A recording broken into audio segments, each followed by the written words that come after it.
Are thinking, understanding, and storing memories limited solely to the human mind, or is the truth far more complex and far more unsettling? Take a moment and really think about this. When you fail to remember a number, a password, a name, you don't sit in silence for long. You instinctively reach for your phone. You search, you scroll, you retrieve the answer, and immediately your anxiety disappears. Now pause right there. In that exact moment of relief, where was the memory?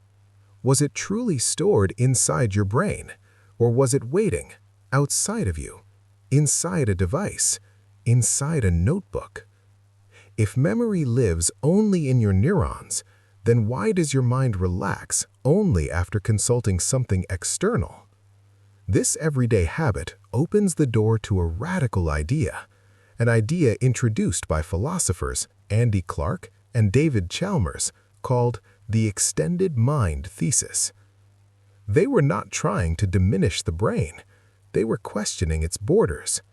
They asked something profound. Where does your mind actually end? Does it stop at your skull? Or does it stretch outward into the world you constantly interact with? Their argument is surprisingly simple. If something outside your body plays the same functional role as something inside your brain, then it deserves the same status.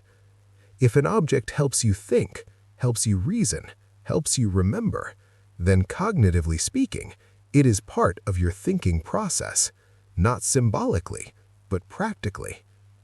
To understand this, imagine a blind person using a cane. To an observer, it looks like a wooden stick, but to the person using it, it is perception itself. Through the cane, they feel distance, shape, texture. The world becomes readable. Remove the cane, and their understanding collapses.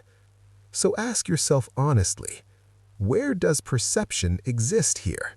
Only inside the brain, or in the interaction between body, tool, and environment?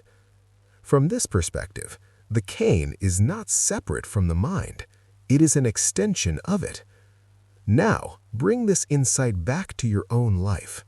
Your phone remembers things for you: appointments, routes, contacts, ideas. Your brain no longer struggles to store them, and you don't feel weaker because of it. You feel efficient. Your brain adapts. It offloads information and reallocates energy. But here comes the uncomfortable question. When memory is outsourced, has cognition diminished, or has it evolved? According to Clark and Chalmers, it has evolved. Your mind no longer ends at biology. It extends outward into screens, pages, maps, tools, and then loops back, shaping your decisions, your understanding, your reality. Thinking becomes distributed, not centralized. This becomes undeniable when you think about Stephen Hawking. His physical limitations were extreme, yet his intellectual reach was extraordinary. How was that possible? Through technology. His wheelchair, his speech system, his computer interface were not optional tools. They were integral. Without them, his thoughts would remain locked inside. With them, he transformed cosmology. So ask yourself, was that technology external to his mind, or was it part of the system that allowed his intelligence to function? According to the extended mind thesis, it was part of his cognition, an extension of thinking itself. This idea unsettles many people because it dissolves boundaries. If tools are part of the mind, then where do you draw the line? Is a calculator part of your thinking? Is a notebook part of your memory? Is the internet part of your intelligence? Critics argue this definition makes the mind too broad. But maybe the issue isn't the theory. Maybe it's our desire for control. We want the mind to feel contained because containment feels safe. But intelligence never evolved in isolation. Humans evolved by interacting with objects, with environments, with symbols. You think with your hands when you write. You think visually when you draw diagrams. You think externally when problems exceed mental capacity.